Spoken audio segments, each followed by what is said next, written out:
We are now recording. So, hi everyone. You are on, what is today? My days are confused. Wednesday. All right. So you've been in a couple of days of pre-service training. This is our PBIS training for reopening. So we normally do PBIS kickoff trainings in each division every year, just to get you guys kind of up to speed on where we're at with PBIS and just give you guys some reminders, some new information about how to use PBIS for best practices in our programs. So today is a little different, just like everything the past couple of months has been a little different. And we are going to talk about PBIS, positive behavior interventions and supports for reopening. Okay, so let me get started. All right, here's our agenda. We're gonna talk about relationships, okay? And how we can focus on that given, right, either a virtual environment or a new reopening environment. We're gonna talk about how we can do that. We're gonna talk a little bit about emotional literacy. We're gonna talk about anticipating challenging behaviors. And we're gonna do a safety net review within that. If you guys were here last year, you know what our safety net procedures are, so we'll review that, and then we'll talk about the updated ones. We are also going to talk about schedules and predictability and routines and the importance of those given our reopening.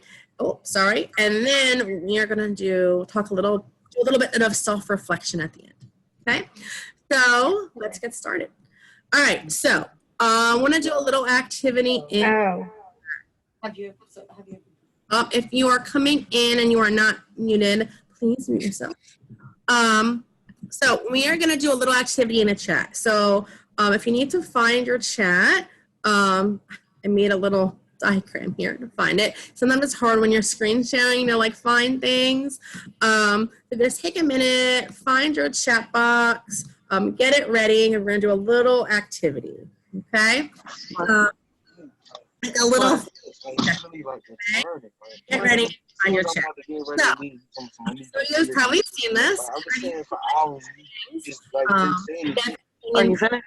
So, all right, chat box. On a scale of 1 to 9, rubber duck scale, how are things? Okay, so on a scale of 1 is wonderful, rubber ducky is doing great. 9, rubber ducky is not doing great. He is sinking. Put it in the chat box. So, all right. I'm gonna say my rubber ducky scale. I don't know. So my son, as you guys are doing that, let's see. I know, they're all over the place. My son started virtual school this week. Anyone else? Anyone else has kids that started virtual school? So we're a little crazy, but I'm gonna give you guys hope because, so Monday was rough. Tuesday was a little better. Today was even better than yesterday. So I would say I'm not totally sinking. If you would have asked me Monday, I would have been a 9. So I'm gonna say today, I'm like a 5. I'm like, oh, staying afloat. Yeah, Eddie is a 5 too. That's good. Trinity, oh, I'm sorry, you're a 9. That's like, it's just, you know, Millie's a 4. That's good, Millie. Nakia, look at Nakia. Nakia's a 2. She's there. Let's see. Oh, Sarah's face is in the water. Lauren, yeah, 5. That's kind of where I'm at today. 3 is not bad. Bridget's 3. 3 is not bad. Oh, Jill's a 2. So we're kind of, you know, all over the place. Let's see. Holly is a 3. So it's good just to check in with each other. 11, Amanda, come on. That ducky is like underwater. My gosh. I know it's rough, you guys. It's I know it's rough, and I feel like things change by the minute, by the day. Sometimes our moods can change. Oh, thanks for letting me know, Ainsley. So yeah, it's good to check in with each other, guys. If you, can check in with your team, the people that you're working with. It's hard. And we're going to talk about, we're going to do a little self-reflection at the end and talk about some coping strategies for us, because I think that's really important. But just know that, like, if you're drowning, you're like poor little number nine ducky, you're like Amanda said, 11. It's okay. You're not alone. And you'll get there, right? You'll get there. Every day will be a little bit better. Okay. So here's my motivation. All we can do is our best. That's literally all anybody is capable of, right? The best for you today, right? And your best today might be different than your best tomorrow, right? That's all you can do, and that's all anyone's expecting you guys to do, right? We are in uncharted territory, and it's all we can do is our best, right? I didn't show it on here today because we have so much to go over, but I showed a video on my department meeting on Will Smith. I'll send it out when I send you guys out like the PowerPoint, which I will share after we're done. But it was having faith over fear, right? Fear is the anticipation of the unknown, right? Or the known. But once you're there, once we're in it and we see the kids, you'll remember why we're doing all of this, right? And I know every single one of you wouldn't be here if it wasn't for the kids, right? So all you can do is your best, and that's enough, okay? And your best is different than your neighbor's best, it's different than my best, but that's all you can do, okay? All right, so I want to give a little shout out. I'm going to move my box. I want to give a shout out, going with the chick duck theme, I don't know. To the core leadership teams in both YAFI and the EI Center. We have been meeting weekly since March. And you guys amaze me. We've been doing so much when it comes to trying to support staff, support families, support our kids. We put together those staff surveys, family surveys, trying to send you guys out resources, trying to pull together supports, visual supports for reopening. Some weeks we just were like therapy sessions. We just kind of talked and reflected on where we were at. If you guys aren't familiar with our cool leadership teams, each program has a team that normally meets monthly. We just started meeting weekly because of the needs over COVID, but it's a variety of education staff, therapists, admin, anybody that wants to join our leadership teams can, and we talk about issues and just strategies we want to implement program-wide to support PBIS. So thank you guys. It is appreciated beyond words. And if anyone that's not on our teams want to join them, please let me know. And we will get you on those invites. Okay.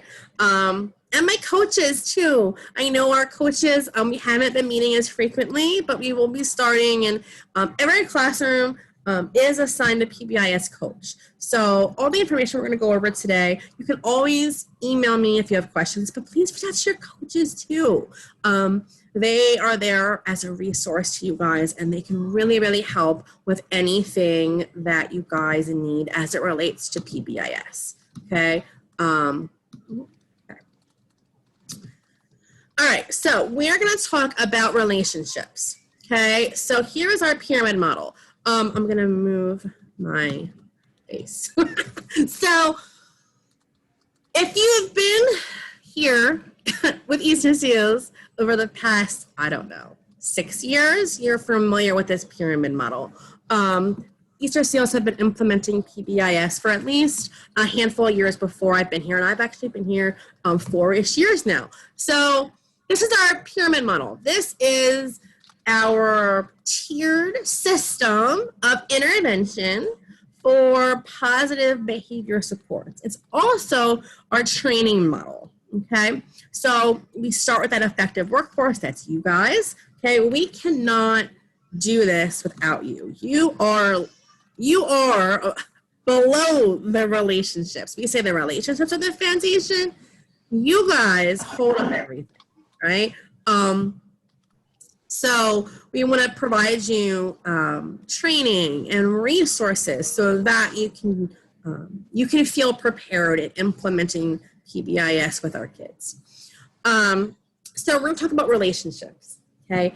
Nurturing and responsive relationships. We want to focus on building them with the kids, with their families, and with each other before we do anything else. Okay, that's really super important. And I just want to, shout out you guys over this time since March we've been doing virtual. I don't know about you, but I just feel like so many of us have been building these really great relationships with our families, relationships that would not have flourished otherwise, right? So while there, yes, is a ton of negative aspects of being home, right? There has been some positives. And the one positive is those relationships you guys have been able to build with these families. So we want to also, we're not going to focus on it today, but I want to also keep that in the back of our mind that we don't want to lose those relationships. We do want to maintain them. So we'll talk somewhat about that in the next couple of slides, but it's really important. And I think that you guys have been doing a wonderful job with supporting our families during this time. Come on. So, okay. We're not going to focus too much on the tier 2 support. So we're going to talk about emotional literacy and as it relates to relationships today, but we're really going to focus on those relationships and environments. There are universal supports, okay? There are other supports that we should be providing for all kids. For those of you new to PBIS, PBIS is not specific just for kids with challenging behavior. These are for all the children that we support. All right, so I'm going to pose a question to you guys. How do we typically build relationships with the young kids in our program? I'm going to pull up your faces so I can see you guys, but you can put it in the chat box or you can unmute yourselves if you want to share. How would you typically build a relationship with the young kids in our program? I'm going to pull up the chat. Kimberly said one-on-one time. Okay, how else? How else do we build relationships? If you're going to talk, just unmute yourself. Alicia says in the chat, do things that they like to do with them, right? Preferred activities. What else? Singing songs. Yeah, that engagement, Lauren, right? Greeting them by name. Greeting them with a friendly face, right? We're going to talk a little bit about that today, right? How can we make the rest of ourselves, if they can't see this, right? How can we present ourselves in a friendly manner, right? Playing with them, yeah, getting down to their level. These are great, guys. These are all ways that we build relationships. Eddie says praise, giving them high fives, right? That positive acknowledgement, right? These are all ways that we build relationships with the young kids in our programs, right? And one thing we didn't talk about is the 5-to-1 ratio, right? We want more positive interactions than negative, right? So for every redirection or correction, we want to have 5 positive interactions. So you guys are constantly doing these things throughout the day, right? You're greeting them when they get off the bus. You're giving them a little thumbs up when they're doing the right thing, right? You're playing with them. You're on the floor.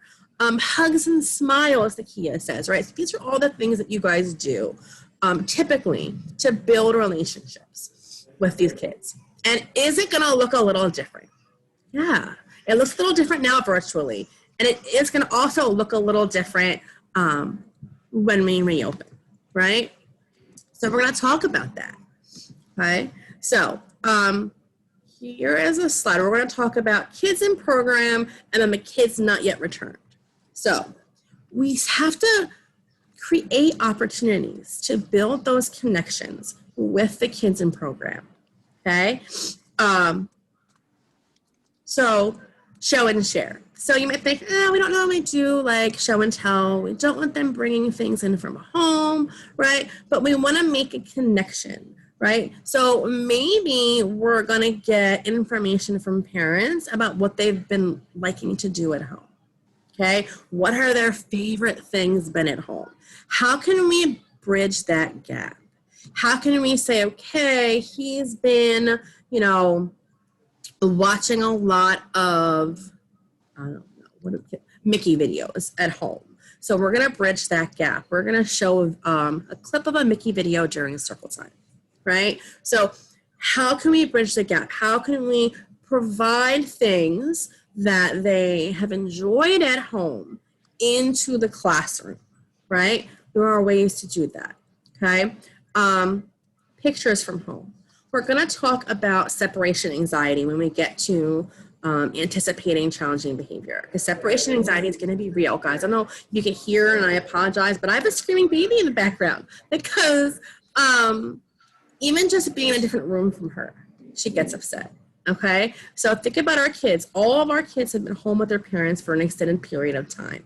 Okay? And now they're going to come back to school, right? So asking parents to email pictures or send in pictures. You guys can laminate them or put them in like page protectors that can be cleaned, right? Maybe they're going to be on the walls. Maybe you're going to keep, each kid's going to have a photo book, right? But pictures from home is a great tool to use for kids in program, again, to help them feel safe and secure and to build relationship, okay? And someone said it in the chat, but one-on-one time, okay? Especially with some decreases in numbers, one-on-one time might be more feasible. But that's going to really help you guys to help these kiddos to feel secure back at school, okay? We are offering, or some parents are asking to do a virtual still, so we're going to talk about that in a minute. But families might still want to connect with you guys, even if they send their kids face-to-face. So I think that's what this means by like offering a virtual option for parents to connect, right? We want to maintain those relationships that have been created. So maybe you do like, I don't know what your schedules are going to look like, guys. I know that Friday you're going to have some virtual time. Maybe you have like an office hour where if a parent wants to do a check-in, you can do that on Friday, right? But we need to have an option for families to still communicate with you guys, right? Because a lot of them have really appreciated the time that they've been able to learn about all the strategies and ways to help their kids, okay? And keeping this connection. The more we can keep parents informed about what's going on at school, and the more that we can carry over things from home into school, we will, again, the language, bridge the gap, right? We'll be able to do that, okay? And the more we can do that, the better relationships we're going to build with the kids and with their families. So also, I said we were going to talk about this. Kids might be missing our facial cues, okay? Remember, we're going to be wearing masks, right? So be especially mindful, okay, of tone of voice, of eye contact, proximity, and gestures. And it's funny, we've been doing safety care trainings and proximity comes up a lot, right? And the guidelines, we want to try to maintain some social distancing if possible. Right? It's a guideline, guys. So if a kid is upset and you need to console them, we can do that, right? But there's going to be a procedure in place, right? We're going to be like, okay, if we're wearing gloves and I give a kid a pat on the back, I'm going to change my gloves. I'm going to wash my hands. I'm going to put new gloves on, right? So we're going to make sure that, I think you guys had universal precautions training, right? And we're going to make sure to follow all those procedures to keep ourselves and the kids safe. But we still need to make sure that we're keeping our kids feeling safe and secure in these environments, okay? So being extra mindful of these things, all of your other non-verbal cues, right? Are they welcoming? Are they nurturing? Okay, and being really mindful of those when working with our kids. The kids who have not yet returned, so our virtual kids. I don't know if you guys are still going to do any sort of virtual circle times or story times on Fridays or pre-record ones, but I think having something available for those kids will really help to kind of maintain that consistency for them. And trying to make your virtual meets look similar to what's happening in the classroom, okay? And that'll help you guys with your prep time too. If you're gonna use, something for, your circle during the week, just use it to record your circle or for your virtual circle on Friday. I also thought, and again, it's going to depend on technology and staff availability, but maybe you're going to record a story time video straight from the classroom, okay? If you can do it without recording the other children, or if they have video permissions, trying to work smarter, not harder, right? That little catchphrase people always say. But if you can do that, do it, right? Continue to put out posts on Dojo and Facebook if you use them to connect with those families that are remaining virtual. Making sure that we're sharing the same information with our families that are in program that are not.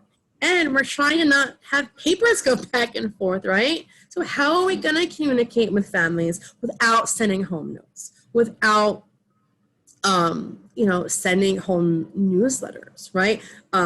So maybe you're going to get an email list together, right, next week, and you're going to do email notes home, or you're going to do email weekly updates, okay? But think about that now. How can we maintain these relationships, keep the families informed, whether their kids are coming back face-to-face or they're maintaining virtual services? And then sharing learning activities that were completed in the classroom, right? So if you're gonna plan your week of art activities, right? Share those with your virtual kids. This is what we're doing this week, okay? And I don't know if you guys have talked about even putting together like little supply packets for those kids, right? If it's available, right? I don't know. I'm just trying to help you guys think about ways to bridge those gaps, ways to not be doing twice the amount of work, right? Because you guys have been working so hard. Everybody has. So this is stressful when thinking about coming back and maintaining some kids virtual as well. So try to do things that you don't have to do twice, right? You're prepping art. You're going to prep enough for all your kids. You're going to put, baggy up, 3 of them for your virtual kids if the parents can pick them up, right? Just some ideas, just to maintain, like I said, maintain or establish better relationships with the kiddos and families. Okay. Skipping all around. So there's a ton of stuff. I have a resource slide at the end.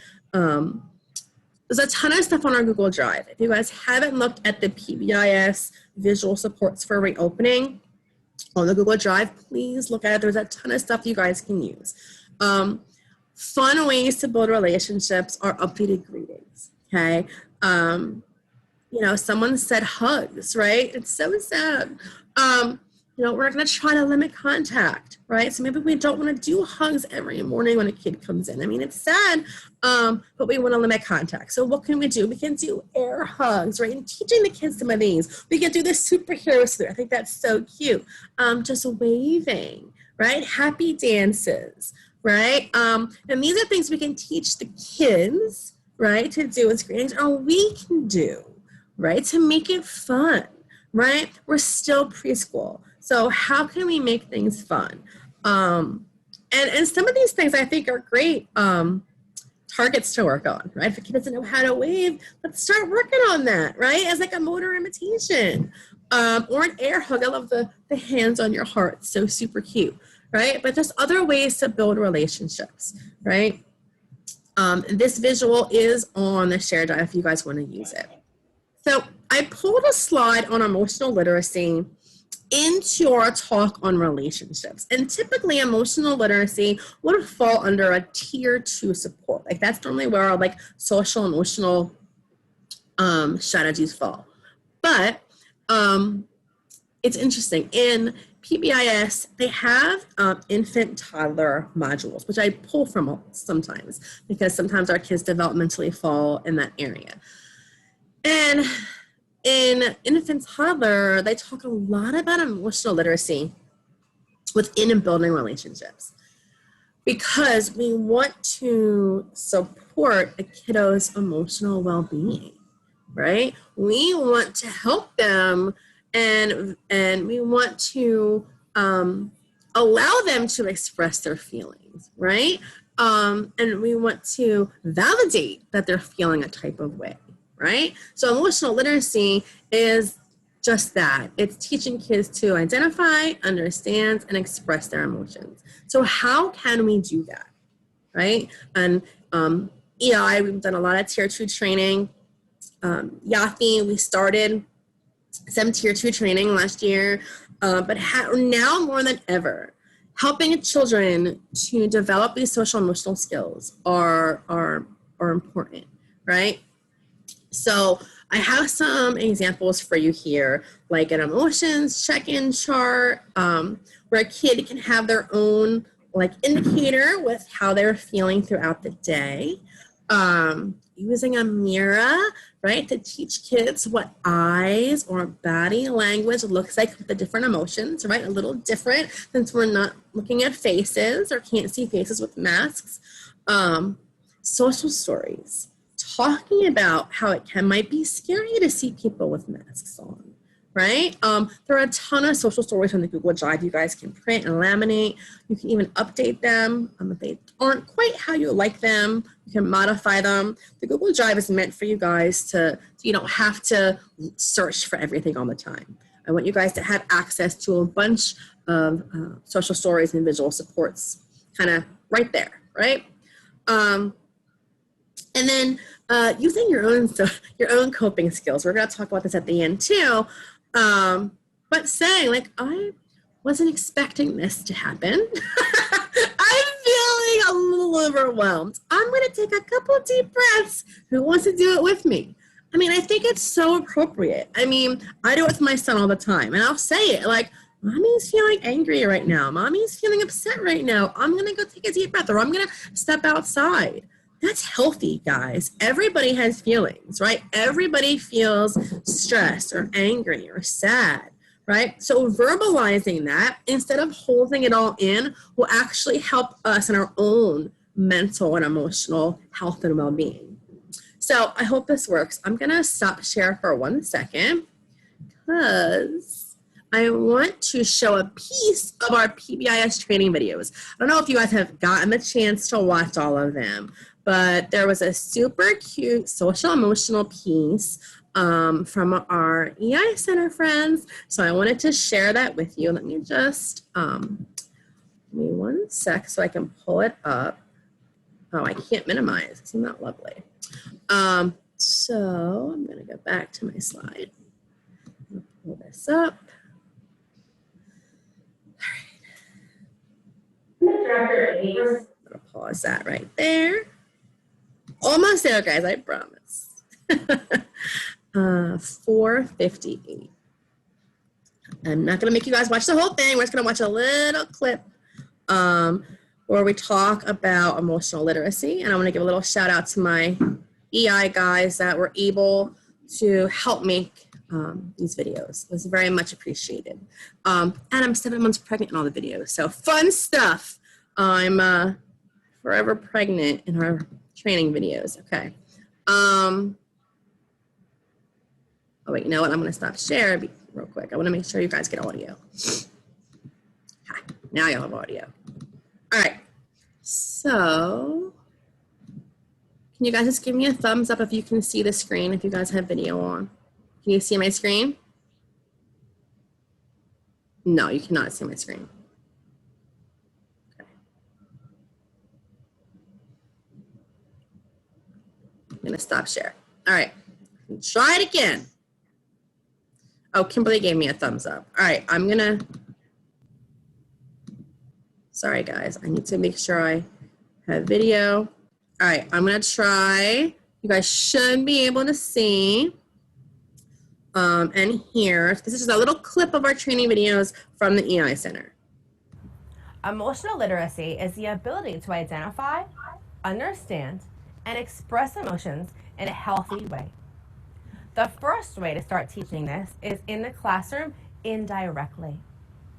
Teachers should label children's emotions. For example, Tamika and Tanya seem really happy to be playing together. They keep hugging. Teachers can also label their own emotions in the classroom, such as, oh, I'm feeling so tired today. I didn't get a good sleep last night. Other indirect strategies to enhance emotional literacy in the classroom include reinforcing kids for using feelings words and displaying photos of people or kids with various emotional expressions. Having a mirror next to a feelings chart is another really great indirect strategy. Another way to teach emotional literacy in the classroom is directly. Direct teaching activities are those that are planned to teach and reinforce emotional literacy.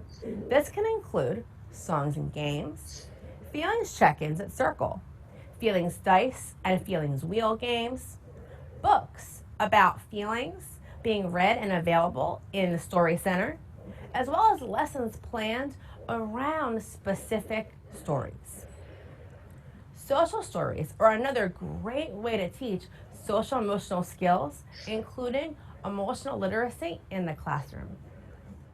How you feel today? We got happy, silly, mad, surprised, or excited? I feel happy. Hi, Andrew. Happy face. Can you show me a happy face? Oh, I like that circle. Nice looking at the card. Happy face. Zuri, can you make a happy face? Look at my happy face. Look at Miss Nikita's happy face. I like her happy face. I'll make it a happy face. You're gonna make a happy face too? Good. To sum up, some key concepts with feelings include feelings change. You can have more than one feeling about something. You can feel differently than someone else about the same thing. And all feelings are valid. It's what you do with them that counts. The next social emotional. Oh, we're gonna stop right there. Okay, so again, some of those, I can't see it. I'm sorry, Nakia, you couldn't see that video. Some of the videos, some of the clips, we would have to modify some of those strategies, right? So if you were able to see it, Miss Stephanie used a feelings chart. And each kid would kind of like use the same picture, right? So we'd have to modify that, right? So like the slide suggested, maybe each kid has their own clip and they move it to a certain spot. So they're the only one that's actually touching their clip, right? So we have to think about kind of reimagining what some of these check-ins would look like, right? Okay, so I'm gonna reshare my screen and I will share the links to all those videos at the end if you have not seen them yet. Let's see. Okay. Go back up. So where we're at. Okay. Emotional literacy. Okay. All right, so we're gonna move on to anticipating challenging behavior, okay? So if you guys have been in any of my safety care trainings, we've kind of talked about this a little bit, that all of what our kiddos have experienced right now, right? Being, you know, a global pandemic, being home, not being in school, they all have experienced a life event that's going to impact their behavior, right? So we have to anticipate coming back into program, we're going to see some challenges, okay? And kind of embracing that. And I know we've talked about this before, and it's like that mindset kind of shift where it's like challenging behavior is and managing it and using PBIS strategies. It's part of what we do, right? Like we work with young children that have a lot of needs, right? We work in, you know, either the EI Center or the APS. You know, these are center-based programs for children that need a lot of help, right? So we kind of have to embrace challenging behavior as something that we might experience and be ready and be prepared to do that. So that's what we're going to talk about a little bit, how to anticipate challenging behavior and what we can do knowing that the kiddos are going to come back and have some challenges. Right, so I just said that, see, and my slide says it too. Oh, sorry, we didn't get to Neo yet. So kids are going to come back in with challenging behavior, okay, they might. So what can we do? We want to have our behavior expectations and rules posted in every classroom. That is one of the expectations of PBIS, right? But especially now more than ever, kids need to know what the expected behavior is. We need to teach, right? That intentional instruction is teaching, right? On either the previously established rules and or the new roles, right? There might be new routines, new guidelines, right? So we need to teach the kids what they are. We can't just expect them to come in the classroom and follow them, right?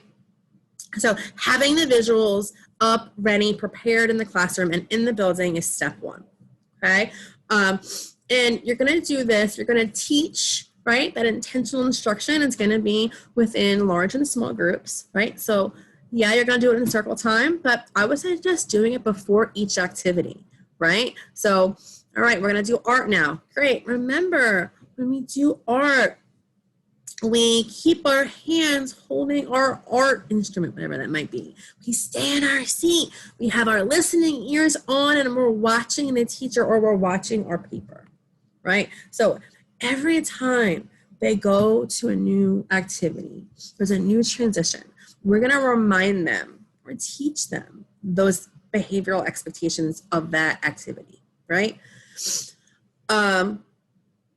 We want to comment frequently, provide that praise, guys, give them that positive feedback, okay, on an appropriate behavior and link it to those rules and expectations. So if you set the expectation of, okay, we're gonna come to the art table, we're gonna sit in our chairs, you know, Joseph comes over, oh, Joseph, thank you for sitting in your chair. That was so kind of you, right? So you're using the same language, right? That expressed directive when you're providing the praise and reinforcement, okay?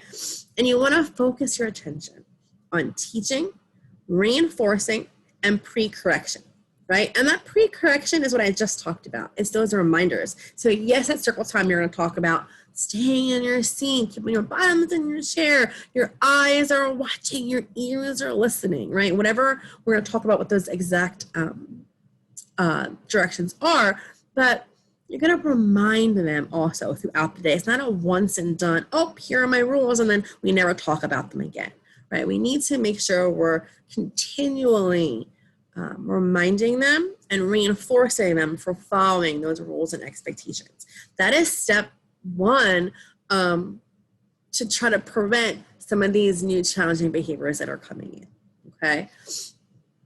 All right, Neo, I have to admit, I did not, I borrowed this. This is not my brilliant idea, but who knows, put in the chat or unmute yourself. Why do I have a picture of Keanu Reeves on the screen right now?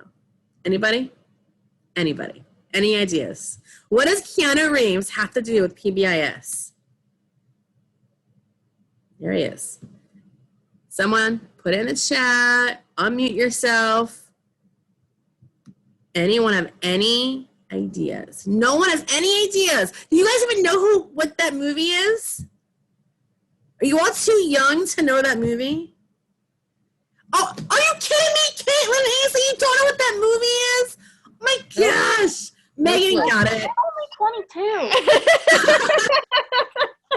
But that's like a classic. So now you have to go back and watch it. It's The Matrix, okay? Megan got it. Today's his birthday.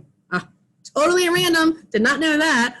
Try not to react to behaviors. Oh, sorry. I can't minimize. I keep doing that. Okay. I'm going to pull back up my screen so you guys can actually see what I'm talking about. So this is Keanu Reeves. He's from The Matrix. His name is Neo in The Matrix. Oh, I keep losing you guys. I don't like that. Hold on one second. Let me go back here. Okay. That's so weird. Like I click out and then you guys disappear. Here we go. So Keanu Reeves, he's from The Matrix. Every program has a matrix that looks something like this.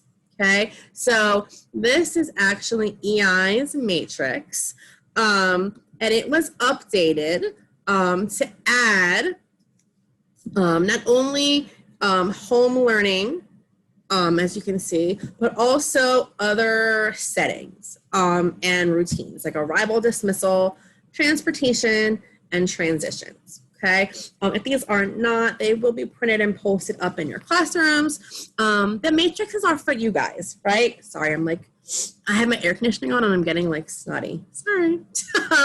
So the matrix are for you guys. They are not for the kids. Okay, these are for us so that we have a common language that we are using with the kids. Okay, we want to make sure that the speech therapist and the teacher and admin, right, we're using this common language to make it easier for the children. And they are all positively phrased, okay? This is what we want to teach, okay? I also have the home learning expectations on here as well. If we haven't sent these home to families or shared them with families, it would be nice to start the school year. For those that are remaining virtual, to reshare this and then utilize it within your sessions. Remind the families, right? And maybe not all of these are applicable to your session. Then don't use them, right? But you want to set rules and expectations regardless of the medium, whether you're virtual or whether you're in person. Okay, so we do have these home learning expectation videos available or visuals available. Here is Yafi's. Yafi's was also updated with home learning expectations, and we just added an expectation for bus because the kids are going to be getting their temperatures taken on the bus. Again, these should be, sorry, my brother is calling and my sister-in-law is pregnant, so I'm not going to take it, but I'm thinking that might be what's happening. That threw me off.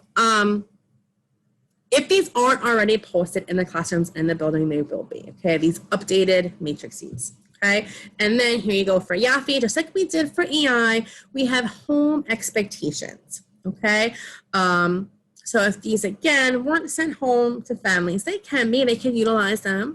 And you guys can also utilize them with your children virtually, right? Using the same language and the same visuals that they are accustomed to in the building will help to set those rules and expectations in the virtual environments as well, okay? So the power of the matrix, we're gonna talk about this real quick. So what the matrix can do, right? It can set expectations, it can define the behaviors we wanna see, it can provide positive language, and we support it by lots of visuals, right? So the visuals that we make are based on our matrix, right? And then it creates this universal language for everybody, for staff, for kids, for families, for admin, right? We all want to use the common language from the matrix, okay? But what the matrix can't do, okay, it's where the matrix stops and where we begin, okay? We have to teach, right, those rules and expectations. We have to provide opportunities to practice. We have to model, right, the expected behaviors. And praise, praise, praise, right? When we see the kids doing the right thing, engaging in those appropriate expected behaviors. And then we also need to provide resources to families like the home learning expectations so that we can create this continuity between the settings. All right, so we're gonna talk a little bit about separation anxiety and other forms of anxiety that could become present when kiddos return. Okay, so like I said, I have a little baby at home. Well, she's not a baby. Her birthday is this weekend. So for those of you that were here last year, she is 1. So like I said, when I filmed the training videos, I was 7 months pregnant last summer. And then I had the baby, and I was home for like 4 months, and then I came back to work for 2 months, and then I went back home because of COVID. So I've been home with her almost her entire first year, which is a blessing and a curse. It's a blessing. I will never say it's not, because I would never, under any other opportunity, be able to stay home with her for a year. But now she is severely attached to me and has a lot of separation anxiety. Okay, so we need to expect that we're still in that category of what we can expect. So we can expect kids to come in with some level of separation anxiety. Okay, and maybe fear, right? Maybe withdrawal, okay, from the group. These are all things that we might see when kids come back in, okay? So how can we help this? Visual schedules, guys, okay? We need to have visual schedules up. We need to have predictability within our routines. That'll help kids to feel safe. We want to make sure when we're talking about our schedules that they're modified and they're accurate on what's actually happening throughout the day, okay? If we're having multiple hand washing breaks, they should be on your schedules, okay? Need to be not, and again, just like the rules, we're not just reviewing the schedule at circle and then that's done for the rest of the day, okay? In order to provide supportive transitions throughout the day, we need to be consistently using those visual supports so the kids know what to expect. If they don't know what to expect, they are in a different environment and they're already having anxiety, what do you think is going to occur? They're gonna have challenging behavior. So we need to provide them some sense of predictability, okay? And if you're like, oh, they don't know what the pictures mean, they can, we have to teach them, right?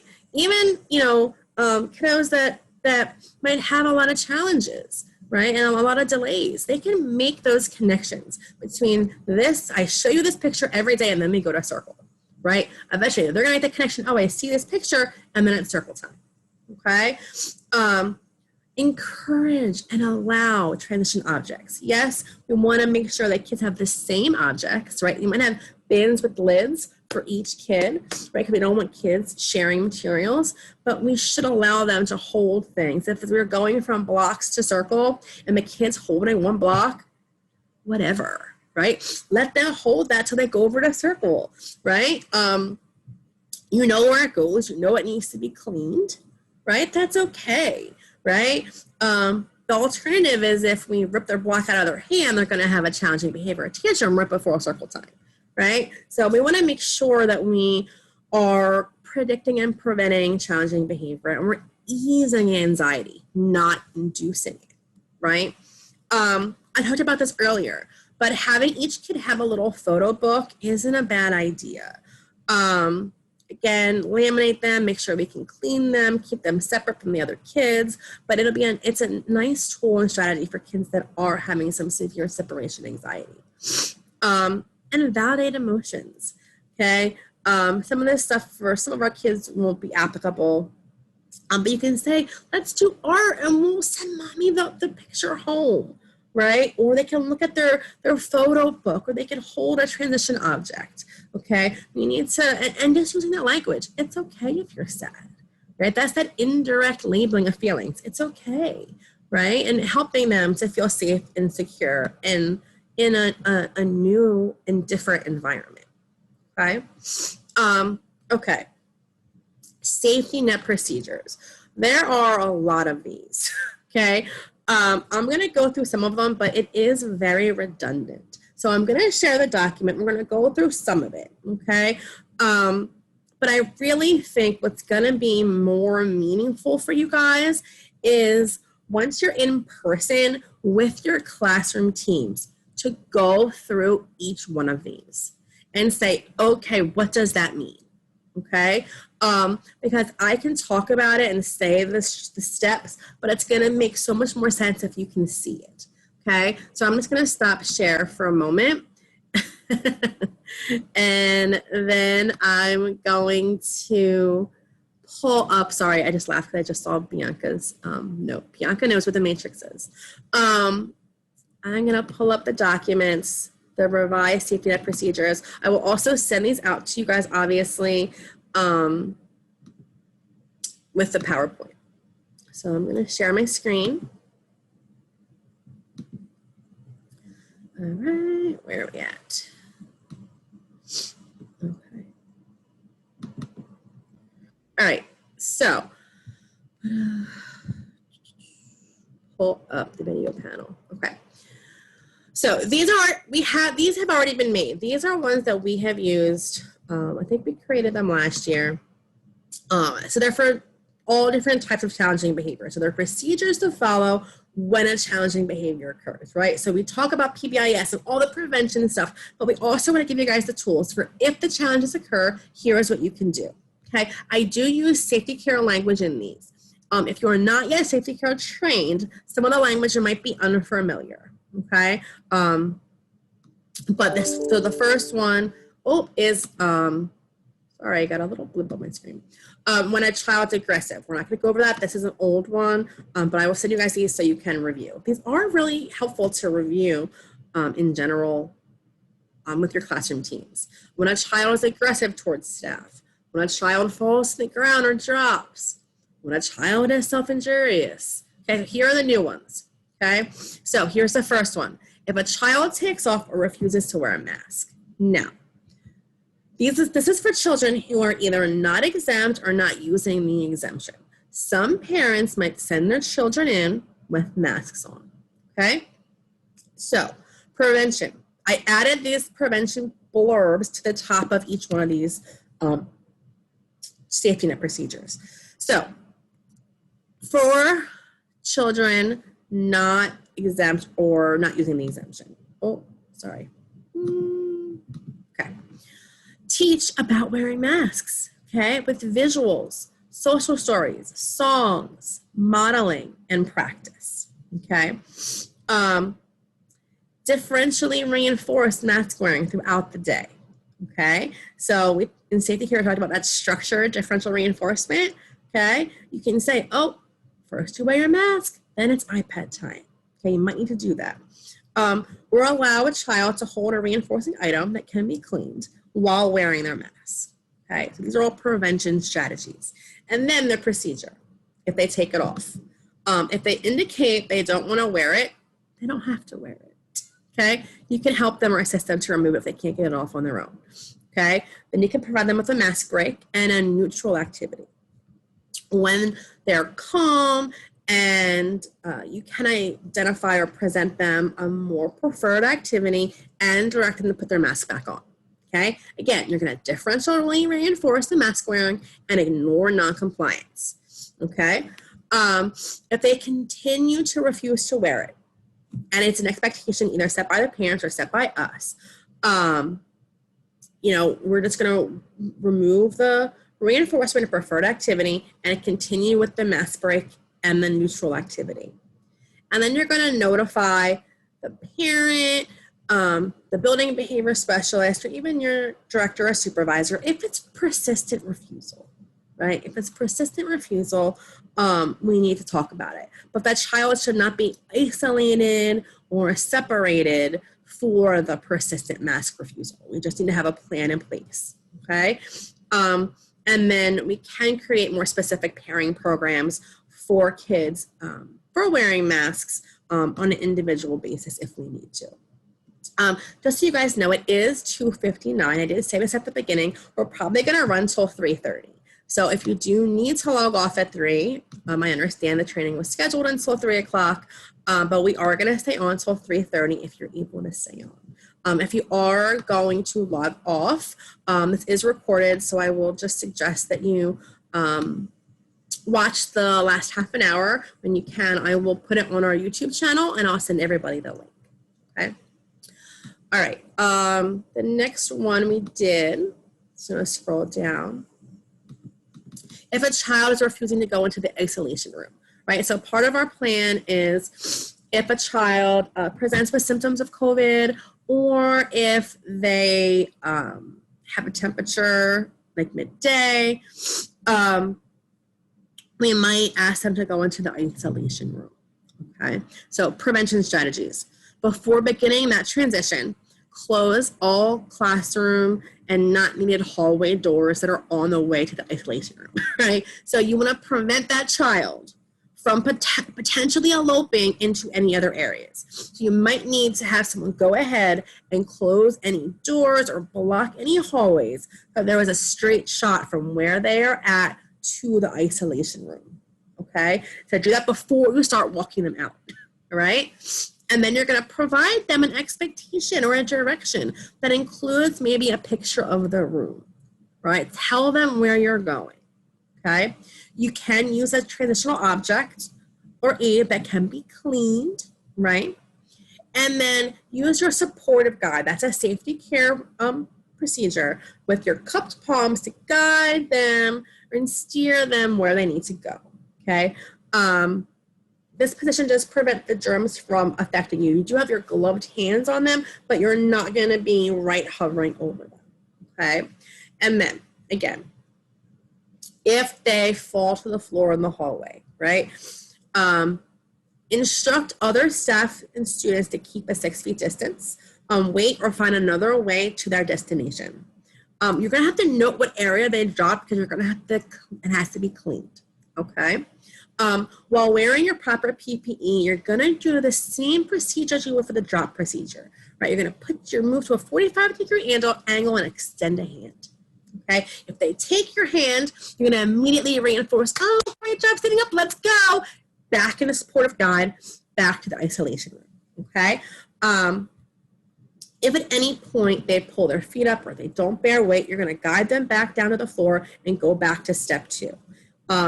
If they refuses your hand, you're going to jump back to the drop procedure. Okay, it says when a child drops, and that is on the page above.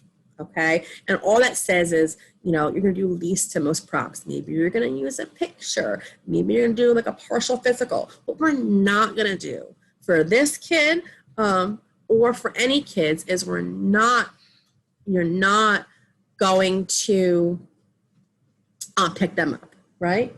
Is it an emergency? Sorry, my child. Do I have big balls? Not an emergency. No, there's a meeting at 3:15. Okay. All right, so step 7. If a child elopes or runs in the hallway away from you, okay, you want to follow them and attempt to get in that supportive guide to guide them back on track, okay? If it's not effective, you can use your mat blocking procedure. So, sorry, I just want to pull up. Someone put something in the chat, and I can't see it. Mat blocking procedure is something that was added last year to, this end of the school age children module in safety care. It's like you can use a mat or a movable barrier to try to limit where the student can get to or try to block yourself, okay? And you might require additional staff to do that, okay? Sorry, I can't see the chat for some reason. There we go. Yes, I will send this document out to you guys with the PowerPoint and any other supporting documents that go along with it and the link to the training video, okay? If they're refusing to enter the room, okay, so you made it to the isolation room, but they're not going in, right? You might have to use the wait strategy, Okay. Make sure staff and students stay 6 feet away if they can. You might have your mat there to block anywhere but, the doorway, but you might have to just use your weight strategy. Okay. And then go through all those steps, right? Extend your hands, maybe use a picture, maybe use some incompatible prompts, okay, let's try to get them up. If they run in the opposite direction or attempt to move in other rooms or attempt to go into other rooms, okay, you want to use verbal prompts to slow the child. So maybe you're going to say, stop, come here, walk with me, sit down, and incompatible to running. Okay, you might need to request assist staff and to close all possible hallways or entrances or exits to the building. If attempt to go into another classroom, let staff know to close the door or to remove the gate if they need to and shut their door. Okay, and then if you get a hold of the child, use that supportive guide to get them where they need to be. You can always use a mat blocking again, or movable barriers. What we don't want to do is we don't want to pick a child up. Not only is that a restraint, but that's also going to increase our chances of an infection if they do have COVID. Okay. All right, if a child, just put a note here, if the child does have a history of avoiding new rooms, you want to talk to your building and behavior specialist, which would be David, the EI, or even Megan, or myself, Naquetta, or Kirsty at Yafi. We can talk about a plan to acclimate the child to a transition to the isolation room if they would need to do that. So the next one here is if they attempt to pull off staff or another child's PPE or mask. It might happen, right? We're going through safety care and we're talking about limit things kids can grab. Well, kids might try to grab your face mask, your face shield, your mask. They might try to grab that stuff, okay? One nice strategy is you might want to have pictures of yourself without PPE in the classroom. You can even wear the picture of yourself. Okay, because the kids might want to just see your face. Okay, so that's one nice prevention strategy to use. You can, sorry, a little pop-up came up. You can teach about wearing masks and with social stories and visuals. You can differentially reinforce the classroom roles, including keeping hands to themselves and having those calm, gentle bodies, right? And then also, I would request that kids that are required to come to school with a mask, or if the parents are requesting they wear masks, ask them to come with a backup, okay? Because if another child, grabs their mask, it's, you would want them to switch it out. I think we are going to have possibly some child-sized masks as backups, but I would maybe request that of parents if they are going to send their kids in with masks. If a child is aggressive and trying to get your mask or other PPE like your face shields, you're going to just follow the procedure for when a child's aggressive. You're going to back up, right? You're going to try to redirect them, maybe use de-escalation to calm. And that is in an earlier protocol. So you can take a look at that when I email it to you. Or there's another protocol for if a child's aggressive towards another child. If a child is aggressively trying to grab a mask for another child, right? You're going to need to have 2 staff, right? You're going to guide the child's aggressive away from that child and redirect them. So again, the laid out protocol is above in those other procedures. Again, if PPE is touched, switch out with another staff member, okay, and change your PPE, okay?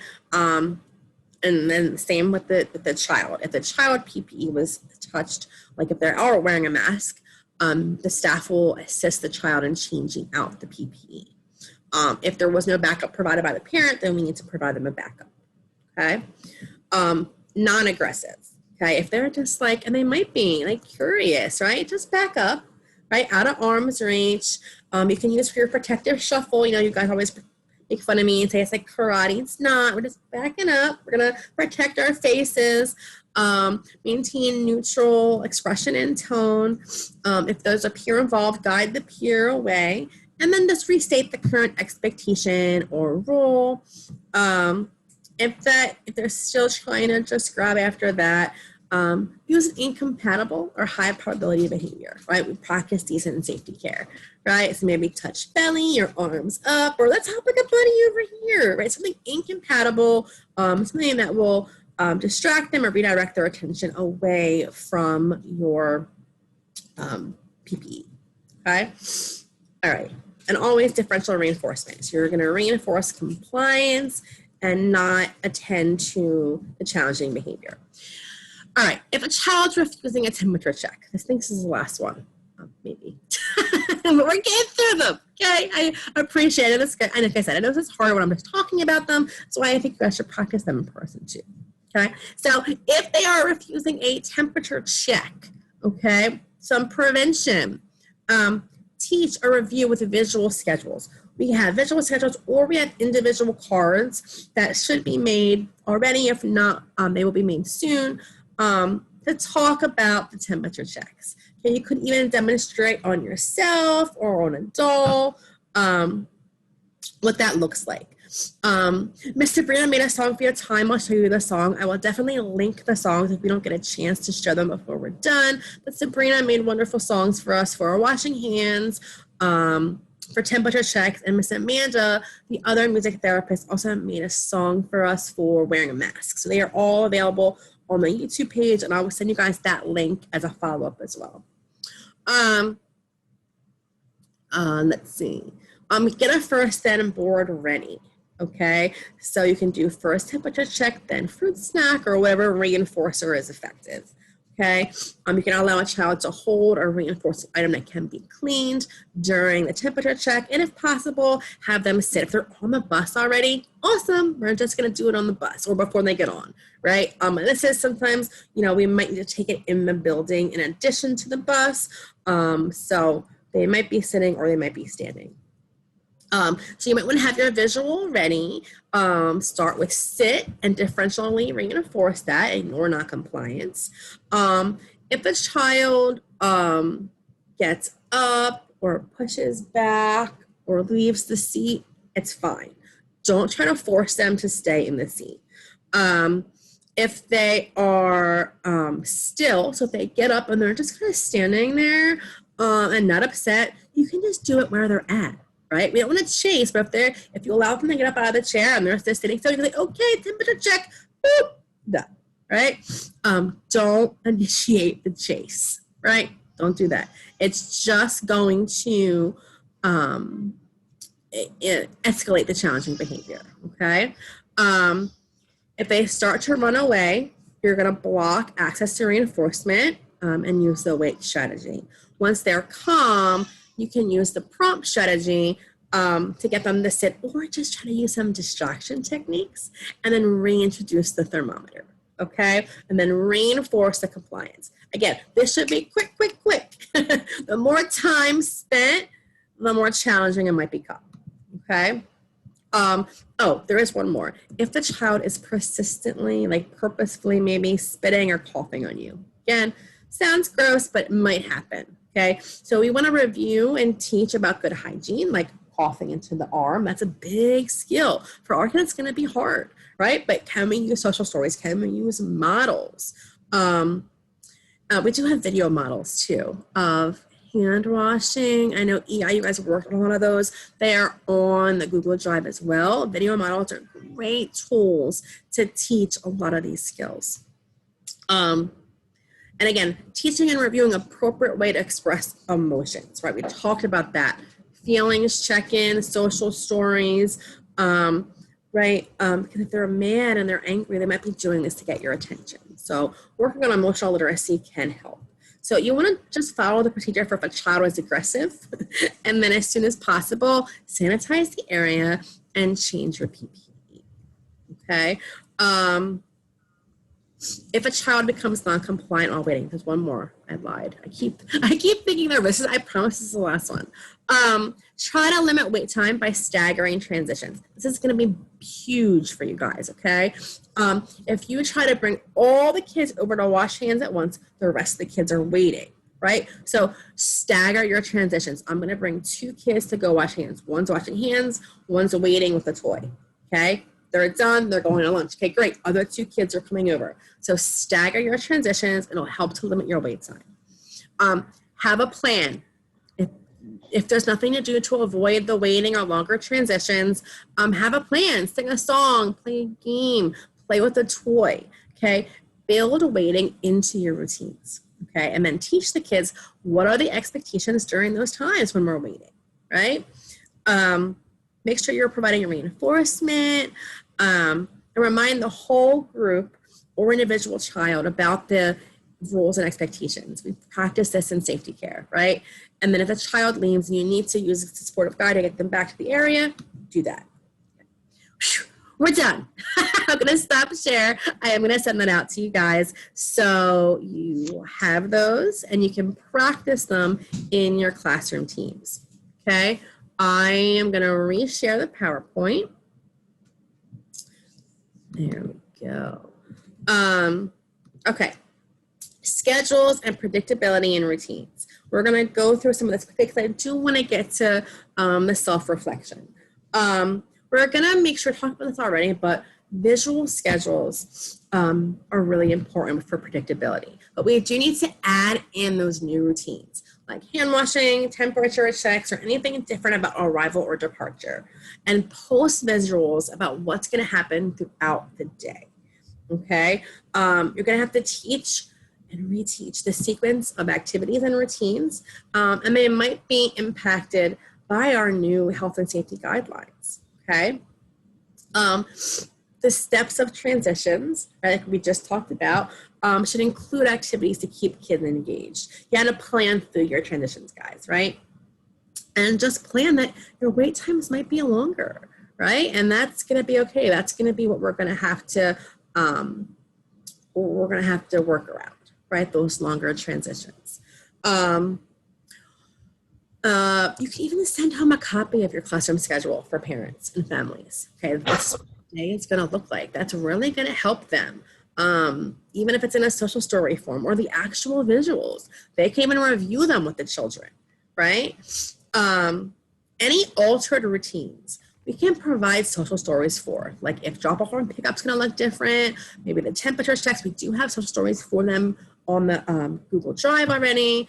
If playground's going to look different, lunch is going to look different, right? We need to teach the differences in those routines, okay? And social stories are a great way to do that.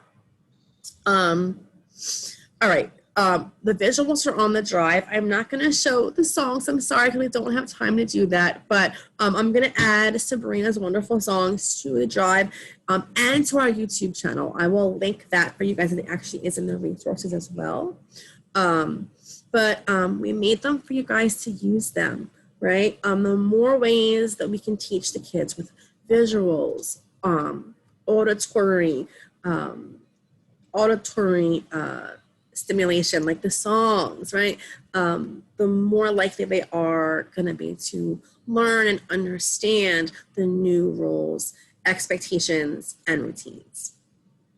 All right, so the self-reflection, this is really important, you guys. I wanted to make sure we have time to talk about this. So, listen, you guys like Friends? Are you too young for Friends? My gosh, this presentation is dating me.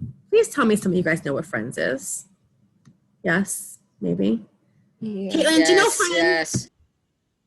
I never saw it. I know what it is, though. Oh my gosh! A good TV show. All right. I can't use any more of my old lady stuff here. Okay. So Friends is a cool show. I was doing this presentation because this is my life at like 2 o'clock in the morning, and all I thought was like about Joey saying like, how you doing, right? Check it in with you guys. How is everybody doing? I'm sorry. I know you see you guys in the chat and I can't pull it up. I'm just hoping some of you know what Friends is because it's crazy that if you don't. So check it. How are you doing, right? We're going to do I'm going to model some quick ways for you guys to reduce tension, okay? If you have your video on and you feel like weird and you want to turn it off, but I want you guys to actually do these things, okay? So we're going to take a deep breath in, and what we're going to do, when we breathe out, we're going to open our mouth, okay? Because if you open your mouth and you hear cracks, that's tension and stress built up in your jaw, okay? So when you release that tension, it can release some stress, okay? So take a deep breath in, deep breath out, open your mouth. It's called the lion's breath in yoga. My son loves it, but it helps to stretch your jaw, release that stress. The deep breathing can also kind of calm your body as well, right? So deep breath in, lion's breath out. Okay, good. Releasing tension. Do some shoulder rolls, especially if you guys are sitting in front of the computer a lot. I'm literally cracking as I'm doing this.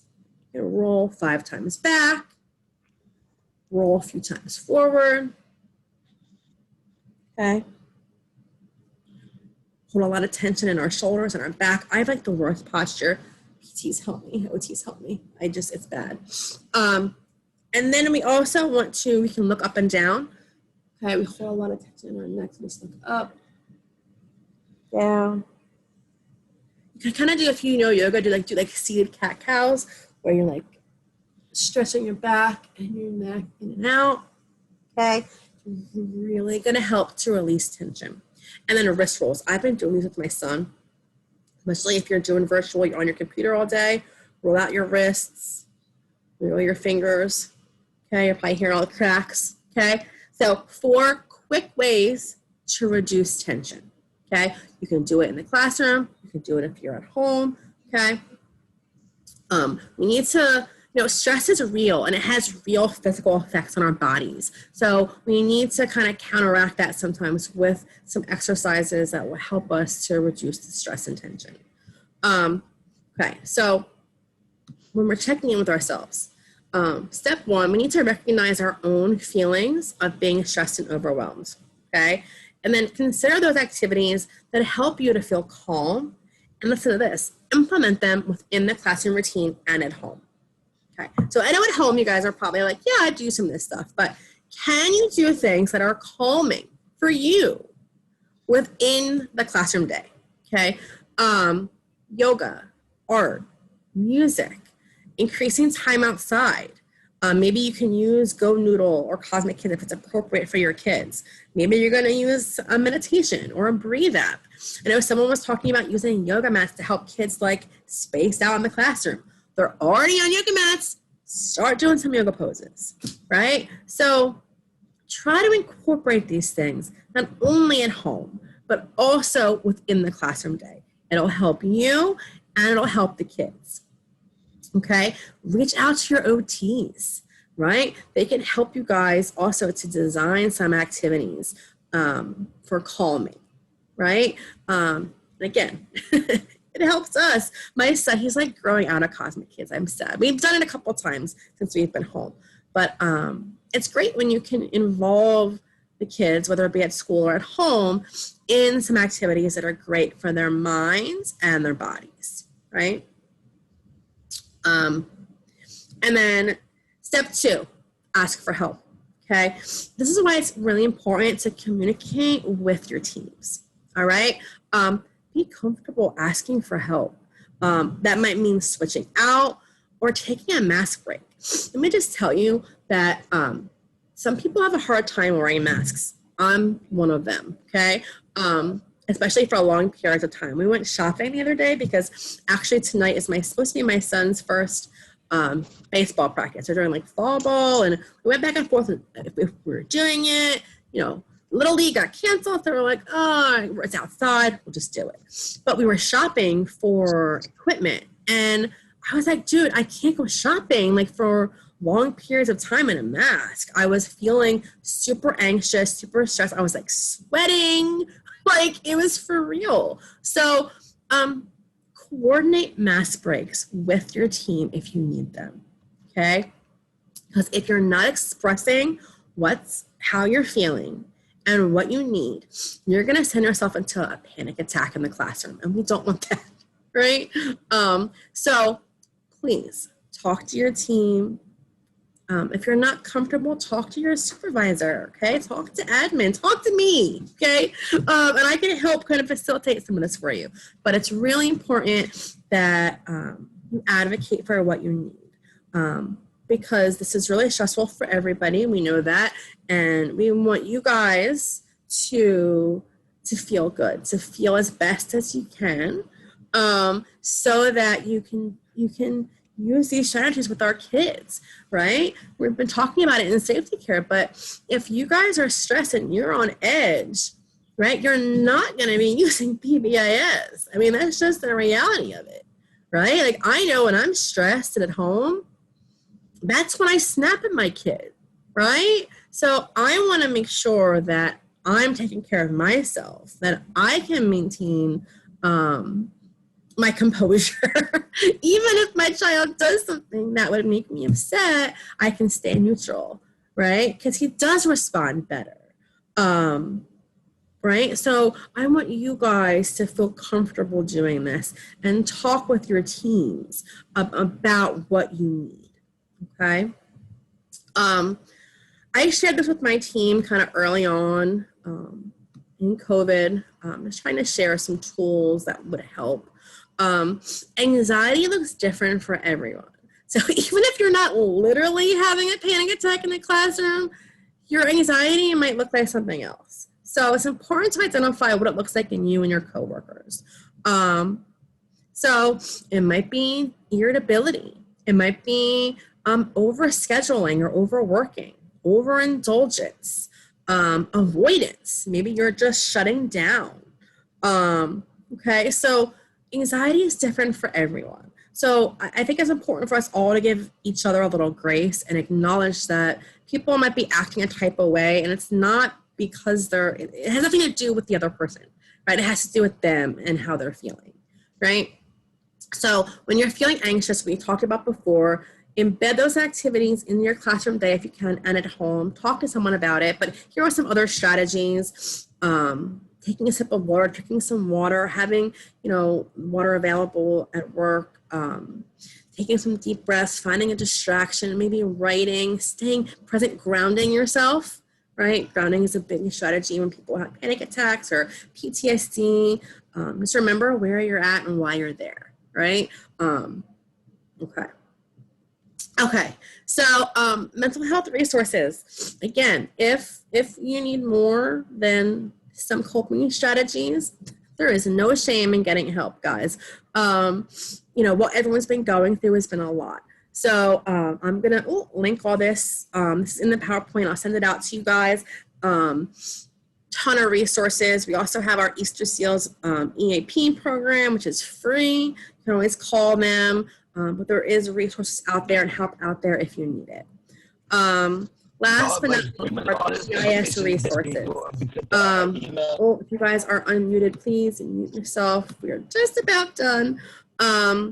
Sorry. So I'm going to send you, the PowerPoint that has all these links. A lot of the material today was from this spec here. Pyramid model, considerations for after program closure. I keep doing that. There are new NCPMI resources. That's where the Greetings Choice Board came from. They have a ton of resources. Check them out. There's our YouTube channel. Okay, thank you for everyone that's been sending me videos. Keep sending them as you're making content, and use other people's content, guys. That's why it's there. Okay, it's why it's there. So our training videos, if you haven't watched them already, there's the link, and there's also the link to the Google Drive folder with a ton of social stories, visual supports, etc. And not to stress anybody out, but once we go to the cloud, happening soon on the 11th, I'll make sure that all our PBIS resources, these ones and the ones from our shared drive, are all on there. And I'll send you guys out an email where everything is once it's cloud-based. There are some recorded webinars here I'll link you guys to. Creating anti-racist childhood spaces and putting your own mess first, being a great pyramid model implementer in the time of COVID, if you guys want more information. All right, I did it, and look, 3:28. So thank you guys. I know that was a lot of information, and a lot of you are still on. So I appreciate you all. Good luck going back. I'm actually going to be in the building Tuesday, so maybe you'll see me. If you have any questions for me, and when I stay on, I will stay on for a couple minutes. But if not, thank you, and look for the resources. I'll send everything out later tonight. It might be super late tonight, but I'll get them out before I go to bed. So thank you, guys. I'm gonna stop the recording.